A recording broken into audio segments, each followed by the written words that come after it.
శివనందుడు part 2. శివనందుని మాటలు శివుణ్ణి భూమికి పిలుస్తాయా? ఆ గ్రామం నిశ్శబ్దంలో కూరుకుపోయింది. శివలింగం మూసుకుపోయింది. ఆ దుఃఖాన్ని ఎవ్వరూ గుర్తించలేకపోయారు. శివనందుడు రోజు ఆ ఊరి శివాలయంలో బొమ్మలతో ఆడుకుంటూ తనకు తెలియకుండానే ఒక స్తోత్రాన్ని పాడుతూ ఉండేవాడు. అతని మాటల్లో పాపం లేదు. అతని మాటలు కల్మషం లేకుండా ఉండేది. ఒకరోజు ఆ మాటలు ఊహించని విధంగా ఎప్పటినుంచో మూసుకున్న శివలింగం చుట్టూ ఉన్న ప్రాకారం మారడం మొదలయ్యింది. గాలిలో ప్రకంపనలు, భూమి లేతగా కంపించింది. గాలి తాకిడికి శివలింగం బయటకు వచ్చింది.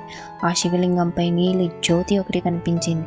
ఆ జ్యోతిలో నుంచి శివుడి రూపం మెల్లగా వచ్చింది. మళ్ళీ మౌనంగా ఉన్నాడు. కానీ తన నేత్రాలతో మాత్రం అనుగ్రహాన్ని తెలిపాడు శివుడు. అప్పుడే శివనందుడి కళ్ళు తెరిచి చూశాడు. భయంతో కాదు, శివునిపై చాలా భక్తితో. శివనందుడు వినిపించిన మాటల వలన శివుడు మౌనాన్ని వీడి మాట్లాడాడు.